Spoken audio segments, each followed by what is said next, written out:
ಪಥ್ಯದ ಅಡುಗೆಯನ್ನು ಮಾಡಿ ಹಾಕುವ ಅತ್ಯಂತ ಮಹತ್ವಪೂರ್ಣ ಪಾತ್ರವನ್ನು ಶ್ರೀಮಾತೆಯವರು ವಹಿಸಿದ್ರು ಕೂಡ ಅವರು ಒಬ್ಬ ಮನುಷ್ಯನ ಮುಂದೆ ಕಾಣಿಸಿಕೊಳ್ಳಲ್ಲ.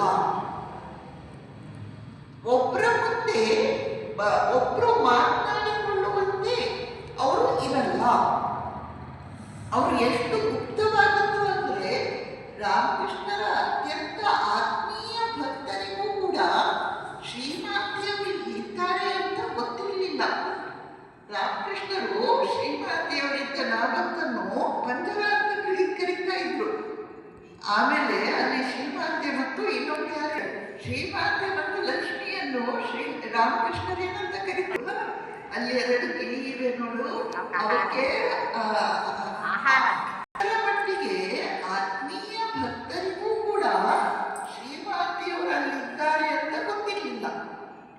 ಇನ್ನು ಕೆಲವರಿಗೆ ಯಾರು ದಕ್ಷಿಣೇಶ್ವರದಲ್ಲಿ ದಿನ ಬೆಳಗಾದ್ರೆ ಇದ್ದಾರೋ ಅವರಿಗೆಲ್ಲ ಶ್ರೀಮಾತೆಯವರು ಅಲ್ಲಿದ್ದಾರೆ ಅಂತ ಗೊತ್ತಿತ್ತು. ಆದ್ರೆ ಅವರು ಯಾರೂ ಶ್ರೀಮಾತೆಯವರನ್ನು ನೋಡಿರಲಿಲ್ಲ. ಆ ರೀತಿ ಇರುವುದು ಎಷ್ಟು ಕಷ್ಟ ಇದೆ. ಶ್ರೀಮಾತೆಯವ್ರದ್ದು 8 ಅಡಿ ಉದ್ದಗಲದ ಸಣ್ಣ ಕೋಣೆ, ಅಲ್ಲಿ ವಾಶ್ರೂಮ್ ಅಂತ ಪ್ರತ್ಯೇಕವಾಗಿಲ್ಲ. ಶ್ರೀಮಾತೆಯವರು ಬೆಳಿಗ್ಗೆ 3:30ಗೆ ಸ್ನಾನಕ್ಕೆ ಗಂಗೆಗೆ ಹೋಗಿ ಬಂದ್ರೆ ಆಮೇಲೆ ಹೊರಗೆ ಬಂದಿದ್ದದ್ದೇ ಇಲ್ಲ. ಇಡೀ ದಿನವನ್ನು ಅದೇ ಕೋಣೆಯಲ್ಲಿ ಕಳೆಬೇಕು. ಎಷ್ಟು ಕಷ್ಟ ಆಗಿರ್ಬೇಕು ಅವರಿಗೆ. ಆ ರೀತಿ ಶ್ರೀಮಾತೆಯವರು ಅತ್ಯಂತ ಗುಪ್ತವಾಗಿ ಜೀವನ ನಡೆಸ್ತಾರೆ.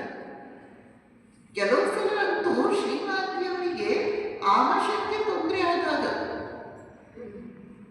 ಒಬ್ಬರ ಮುಂದೆ ಅವರು ತೋರಿಸಿಕೊಳ್ಳಿಲ್ಲ, ಒಬ್ಬರ ಮುಂದೆ ಅವರು ಹೇಳಿಕೊಳ್ಳಿಲ್ಲ.